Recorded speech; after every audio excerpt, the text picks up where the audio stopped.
What is going on, everybody? Welcome back to the channel. I'm your host Ri-Fi, and today we have another episode of Frostpunk Friday.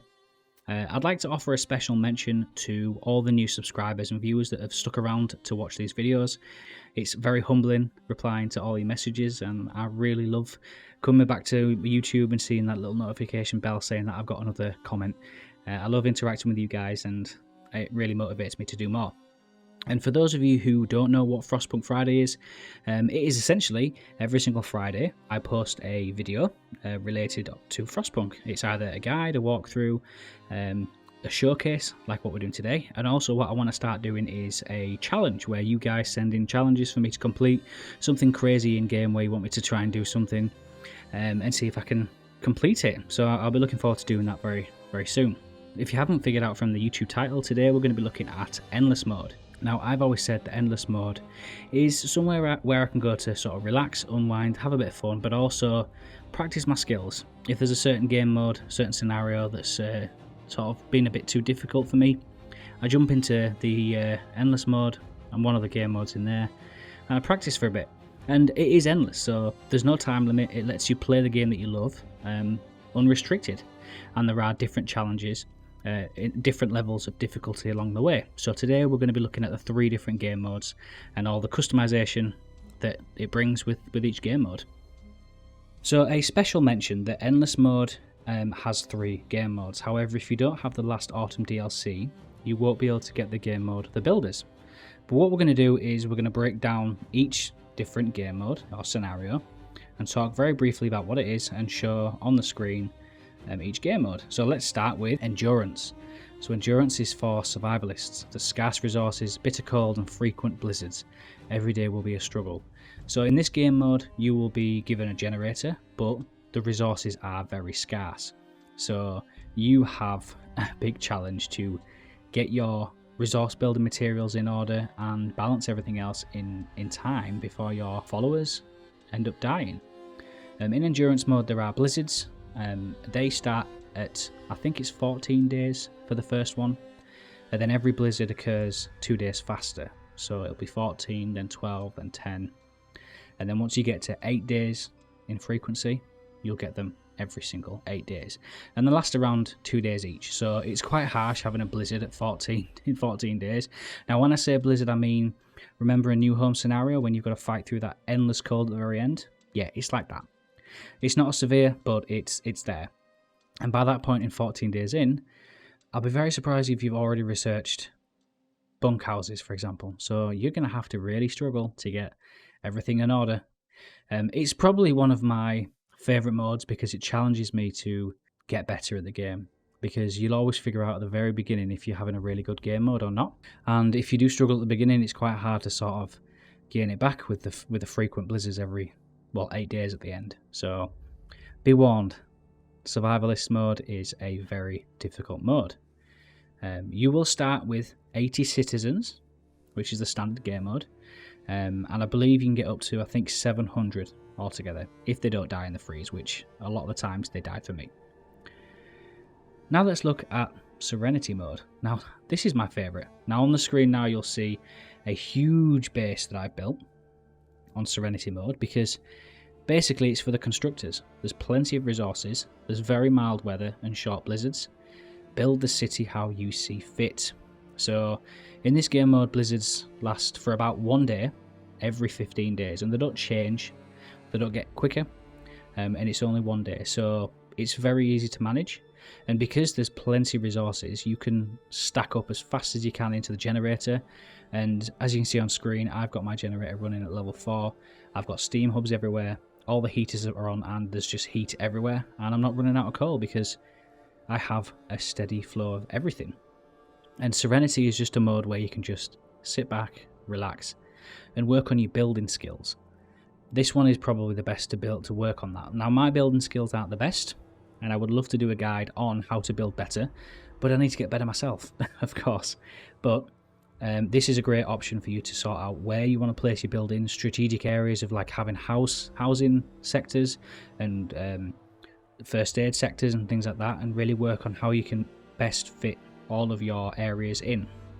all of your sort of buildings in certain places to make it more manageable for you if you ever play the main game. You'll begin with 105 citizens instead of the 80 in the other game mode, and you will also start with a lot of tier 0 and tier 1 technologies already researched, and I believe you can get up to 800 population in this game mode, which is quite nice. But as I say, this one is just for the fun. Now, because of the blizzard, what you'll also find as well is that in all the game modes, the blizzard resets the frozen waste where you can go out and search for stuff. So I've got to a point where I've found a lot of steam cores, and I think I have about 14 automatons, and I've got a load of workers that aren't really working. So Serenity is just a fun mode to relax and have a bit of fun. And now we look at the Builders mode. This is the one that comes with the Last Autumn DLC. So this is for the pioneers. There's no heating, there's no support, harsh weather is incoming. You have to build the generator and try to survive. So yes, like the Last Autumn DLC, that adds an extra twist where you start the game mode with nothing. You literally have to build everything from scratch. So not only do you have to work on building houses and building food resources and coal and steel and wood, you also need to build your generator, just like in the Last Autumn DLC. So have fun with that. Now, admittedly, the Builders mode is something that I really do avoid. If you do like that extra challenge, then go for it, but I didn't like the tedious nature of building the generator as well as sort of balancing everything else.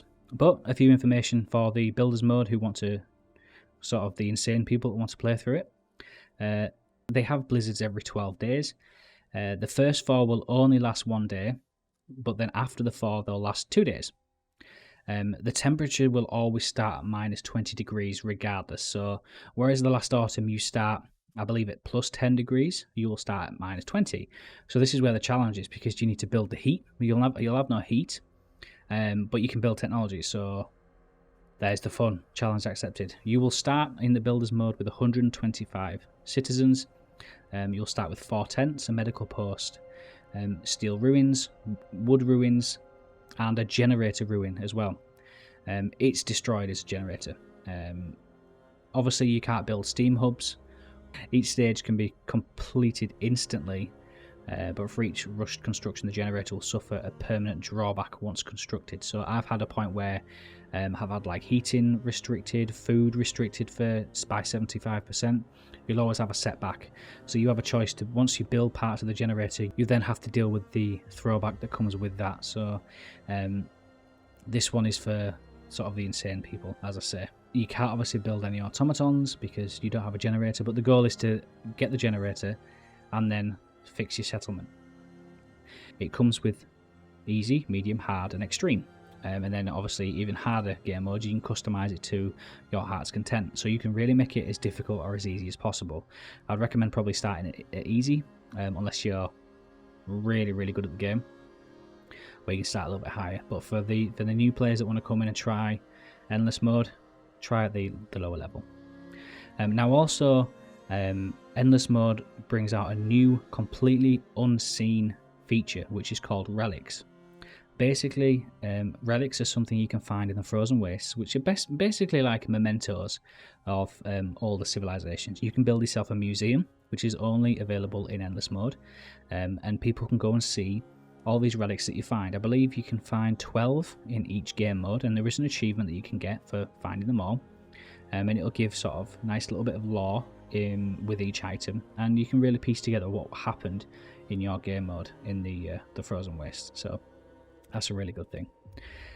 But adding even more to the customization, you have the option to play on every single map in the game mode. Not only the ones that have come out with the scenarios, but also extra ones, but I'll go through them. So you get canyon, crags, crater, flats, hanging rock, snowdrifts, frozen grove and rifts.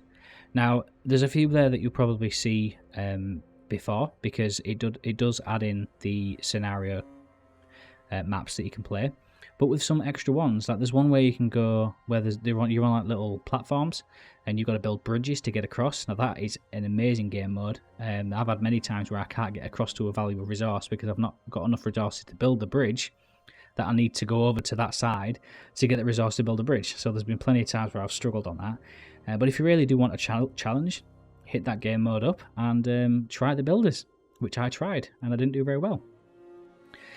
So yeah, as I said, I would extremely recommend you playing Endless Mode. It adds hundreds and hundreds of hours if you really want to stick some time into it, but it just adds an extra bit of twist. You can spend hours on the main scenario, the main campaign if you will, and then you can go into Endless Mode and just build the city that you want. Build it how you want. There's no restrictions, there's no rules, there's nothing to follow. You build it as you see fit. There's a few challenges on the way, but you're an exceptional builder, so you'll do just fine. But anyway, I'm going to leave it there. That was my showcase of Endless Mode in Frostpunk.